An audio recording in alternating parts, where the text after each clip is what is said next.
தின்னாடுடைய பெரியவா போற்றி, பெரியவா போற்றி,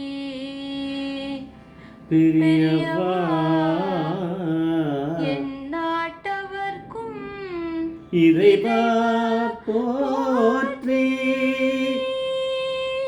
இறைவா போற்றி, இறைவா சர்வஜ்ஞா சர்வவ்யாபி மகா பெரியவா, மகா பெரியவா சரணம், சர்வஜ்ஞா சர்வவ்யாபி மகா பெரியவா சரணம், மாய பிறப்பருக்கும் மகா பெரியவா போற்றி, மாய பிறப்பருக்கும் மகா பெரியவா போற்றி. அபார கருணை சிந்தம் ஞானம் சாத்திருப்பணம் ஸ்ரீ சந்திரசேகர் குணம் பிரணாமதானம் கலியுகம் காட்சி யூடியூப் சேனல் பிரத்யேகமாக மகாபரிவாரோட பக்தர்களுக்கு ஏற்பட்டு கொண்டிருக்கும் அனுபவங்களை ஒவ்வொரு நாளும் ஒரு அனுபவத்துக்கு ஒரு தலைப்பு. நீங்கள் அனுபவத்தோட தலைப்பு வயசான சித்தி சித்தப்பாவுக்கு குழந்தை பாக்கியம். வயசான சித்தி சித்தப்பாவுக்கு குழந்தை பாக்கியம். சேனல் இது வரைக்கும் சப்ஸ்கிரைப் பண்ணாலும் பண்ணுங்க, தனவே பாருங்கள். எப்போ யாருக்கு என்ன பாக்கியம் வரும் அப்படின்னா, கொஞ்சம் மனுஷால பிறந்து நான் இன்னும் பெரியவன் கிடையாது, இருந்தாலும் நம்ம வாழ்க்கையில் நிறைய பார்த்துட்டோம். கூட இருக்கவா பிறந்தவா, கூட பிறந்தவா, நம்ம சொந்தக்காரா, நம்ம சுற்றி இருக்கவா எல்லாரும் எப்பேற்பட்டவான்னு நம்மளுக்கு நல்லாவே தெரியுது. நம்ம அவகிட்டேருந்து நம்ம சிலதை கற்றுப்போம், நம்ம சில பாடங்களை கற்றுக்கணும். நம்ம யாருன்னு புரிஞ்சுட்டு நம்ம என்ன பண்ணணும் அப்படிங்கிறதுல நம்ம குறிக்கோளில் கரெக்டாக இருந்ததுன்னா, நம்ம நல்லவளாக இருந்தால், நம்ம மனசு நல்லதாக இருந்தால், மனசில் எந்த வித கல்மிஷமும் இல்லாமல் இருந்தால் பெரியவா அப்படிங்கிற அனுகிரகம் பண்ணுவார் அப்படிங்கிறத நம்ம இதில் தெரிஞ்சுக்கலாம். இது மூலமாக வேறு ஒன்றும் குவாலிட்டி வேண்டாம், அது பூரம். ஏன்னா நம்ம பக்தியாக இருந்துட்டாலே பொறாமையாக இருக்கே, அது வேறு. கேட்டால் அவங்களுக்குலாம் அதிசயமாக இருக்கும், அதுதான் நடக்கிறது. பக்தியாக இருக்கானா பொறாமை வருது அவளுக்கு. அப்போ ஏற்பட்டவளுக்கு பெரியவா எப்படி அனுகிரகம் பண்ணுவார்? பண்ணவே மாட்டார். இது புதுக்கல்பாத்தி அப்படிங்கிற கிராமத்தை சேர்ந்த ஸ்ரீ வெங்கட்ராமையர். அவர் ரயில்வேஸில் மும்பையில் 1982லேருந்து 2018 வரைக்கும் இருந்திருக்கார். ரிட்டையர் ஆகியிருக்கார். இந்த புதுக்கல்பாத்தி அப்படிங்கிற கிராமம் பாலக்காடு பக்கத்தில் இருக்கக்கூடியது. இவரோட தம்பி வெங்கட சுப்பிரமணியம். வெங்கட சுப்பிரமணியம்ன்றவர் இந்த வெங்கட்ராமனோட தம்பி இல்லையா. வெங்கட்ராமனை விட ஒரு 5 வயசு கம்மியானவர், அவ்வளோதான். எல்லாருமே ரொம்ப பெரியவாளோட அத்தியந்த பக்தர்கள். இந்த இன்சிடெண்ட் நடந்ததை பார்த்துட்டு இருந்த இந்த வெங்கட்ராமையரோட பிள்ளை கேவி கணபதி தான் இந்த இன்சிடெண்ட்டை சொல்கிறார் இன்டர்வியூவில். நம்மளுக்கு எப்படியாவது அது கிடச்சிடும். அப்போது அந்த கேவி கணபதிக்கு வயசு 12 தானா. வெங்கட சுப்பிரமணியம், அதான் அந்த பையனோட சித்தப்பா இல்லையா, சித்தி, 2 பேருமே ஒரு தடவை என்ன பண்ணிருக்கா, மகாபரிவாட தரிசனம் பண்ண போயிருக்கா. காஞ்சிபுரத்துக்கு போயிருக்கா. தரிசனம் பண்ணிவிட்டு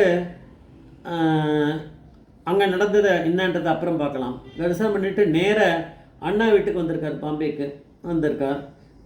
இந்த பையன் சின்ன பையன் எல்லாத்தையும் பார்த்துட்டு இருக்கான். அப்புறம் பின்னாடி அப்பா கிட்ட அம்மா கிட்டலாம் கேட்டுன்ட்டு கொஞ்சம் அந்த இன்சிடெண்ட் என்னன்றதை புரிஞ்சுட்டு இருப்பான். அதான் நம்மக்கிட்ட சொல்லியிருக்கான் அவன். இப்போ அவர் பெரியவராக இருக்கார். அவர் தான் இப்போ அந்த கேவி கணபதின்றவர். அதான் இப்போ சின்ன பையன், அவன் 12 வயசு பையன். அவள் வீட்டுக்கு வந்திருக்கா. வந்தவா என்ன பண்ணாலாம், மகாபரிவாளை நாங்கள் தரிசனம் பண்ணிவிட்டு அங்கே நடந்ததை எப்பேற்பட்ட அனுபவங்களுக்கு பெரியவா அனுகிரகம் பண்ணிட்டா. பெரியவா கிட்ட அவள் நின்றுருக்கா. நின்ற உடனே பெரியவா என்ன ஒன்றுன்ற மாதிரி சைகை கேட்டிருக்கார். அவள் சொன்னாலாம், இவளுக்கு 44, எனக்கு 44 வயசாகுது, இவளுக்கு 39 வயசாகுது, அதெல்லாம் பேர் அந்த ஊரெலாம் சொல்லிட்டாலாம். எங்களுக்கு தான் குழந்தை பாக்கியமே இல்லை. குழந்தை பாக்கியம் இனிமேல் எங்கே பிறக்க போகுது? 44 வயசு 39 வயசுக்கு மேலே குழந்தை பாக்கியம் எங்கள் டாக்டர்கள்லாம் எழுதியே கொடுத்துட்டா, கையில் கிடையாதுன்னா. அப்புறம் பெரியவா கிட்டே ஏன் வந்தான்னா, அவள் ஏதோ எதாச்சும் வந்தால் பெரியவா கிட்ட திடீர்னு கேட்கணும்னு தோணித்து கேட்டிருக்கா. அதெல்லாம் தான் நடந்து எல்லாமே பரமேஸ்வரன் என்ன சொல்கிறாரோ அதை நம்ம பண்ண முடியும். அப்போ பெரியவா வந்து அதை கேட்டுட்டு ரொம்ப ஆனந்தமாக அதை கேட்டுட்டாராம். அப்படின்னா அனுகிரகம் பண்ணுறான்னு அர்த்தம். அவள் கையில் ஒரு பிரசாதத்தை கொடுத்துட்டு போயிட்டு வாங்க, என்ன நல்லதோ அது நடக்கும் அப்படின்னு சொல்லி கொடுத்துட்டா. அவ்வளோதான், முடிஞ்சுது. அப்போ வந்து ஒரு 10 தடவையாவது சொல்லியிருப்பாளாம் என்ன நடந்தது, அங்கே மடத்தில் என்ன நடந்தது, எங்களுக்கு ரொம்ப ஹோப்ஃபுல்லாக இருக்குது, எங்களுக்கு நிச்சயம் குழந்தை பிறக்கும், எங்களுக்கு நல்லது நடக்கும், குழந்தை பிறக்கும் சொல்ல நிச்சயமாக ஏதோ நல்லது நடக்க போகிறது அப்படின்னு ஒரு 10 தடவையாவது சொல்லியிருப்பாளாம் அவள். அது மாதிரி போனவுடனே அவள் சித்தி கன்சீவ் ஆகியிருக்கா. 11 மாதத்துக்குள்ளே அவளுக்கு குழந்தைய பிறந்துடுது. அந்த குழந்தை வந்து பெண் குழந்தை இருக்குது. அந்த குழந்தை வந்து பிறந்து அதுக்கப்புறம் அதுக்கு குழந்தை பிறந்து கல்யாணம் ஆகிடுத்து. அது அந்த அந்த பசங்களுக்கெல்லாம் கல்யாணம் ஆகிடுது அப்படின்ற மாதிரி அந்த நேரத்தில் இவர் பேசுகிறார், இவர் இன்டர்வியூ கொடுக்குறார். அப்படின்னா அந்த 12 வயசில் இருந்த கேபி கணபதி வந்து இதெல்லாம் பார்த்துருந்தவர், இதெல்லாம் சொல்கிறாரு நடந்திருக்கு. 44 வயசுக்கு மேலே இருக்க எங்கள் சித்தப்பாவுக்கு 39 வயசு இருக்க சித்திக்கும் அந்த வயசில் அவளுக்கு ஒரு குழந்தை பாக்கியம் இருக்குன்னு அவள் நினச்சி கூட பார்க்கலையாம். ஆனால் பெரியவாவில் பார்க்கணும் அவர் வந்து நிறைய அற்புதங்கள்லாம் பண்ணுறாருன்னு தெரியும். இருந்தாலும் நம்ம மனசில் இருக்க குறை சொல்லவானான்னு தான் நினச்சிருந்தாலாம் சித்தி. அப்புறம் வந்த சான்ஸு நம்ம சொல்லிவிடுவோம். இப்போ என்ன சொல்கிறது, பெரியவா வந்து நினச்சா தான் சொல்ல முடியும். சொல்லிட்டா. சொன்னதில் பெரியவா வந்து பரிபூர்ண அனுகிரகம் கிடச்சிருக்கா. அதனால் நம்ம ஒன்றே தெரிஞ்சுக்கணும், இந்த மாதிரியான மற்ற பேர் மேலே பொறாமல் இந்த இது போட்டி அதெல்லாம் இல்லாமல் நம்ம என்ன சொல்லியிருக்கோ அதில் அவா என்னென்ன கடமையை அதை சரியாக பண்ணியிருந்தா பெரியவா அப்படிங்கிற பரமேஸ்வரன் மேலே நம்ம பக்தி வச்சுருந்தா போகிறோம், அவர் பார்த்துட்டுருவார் எல்லாத்தையும். அதனால் இந்த இதெல்லாம் விட்டுட்டு போனால் தான் பெரியவா தான் அனுகிரகம் பண்ணுவார். அதை வந்து நம்ம நல்லா நினச்சிக்கணும். என்ன தான் நம்ம பக்தி இருந்தாலும் இந்த மாதிரியான குணங்கள்லாம் இருந்துட்டு பெரியவா மேலே பக்தி வச்சுருந்தா பெரியவா மதிக்க மாட்டா அப்படிங்கிறத நான் கண்கூட நிறைய விஷயங்களில் பார்த்துருக்கேன்.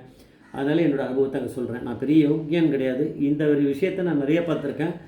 அதனால் நம்ம அதெல்லாம் இல்லாமல் இருந்து பெரியவா மேலே பக்தி வச்சுருந்தோம்னா பரிபூர்ண பக்தி நம்மளுக்கு நிறையவே அனுகிரகம் பண்ணுறார். நல்லவே தெரிஞ்சுக்கலாம். இந்த மாதிரி குழந்தை இல்லாதவளுக்கு எழுதியிருக்குமே, அவள் தலையெழுத்து அவள் குழந்தை இல்லைன்னு தானே எழுதியிருக்கும். அப்போ பெரியவா வந்து மாற்றிருக்காள, அப்போ பெரியவா கூப்பிடுறா மாத்திரா, பெரியவா தான் அந்த தலையெழுத்தை மாற்றக்கூடிய பரமேஸ்வரன் நம்ம தெரிஞ்சுக்கணும். ஜெய் ஜெய்சங்கர் அரசு மகாபிரிய பாதமேஸ்வரன் மகாபிரிய பாதமேஸ்வரனும்.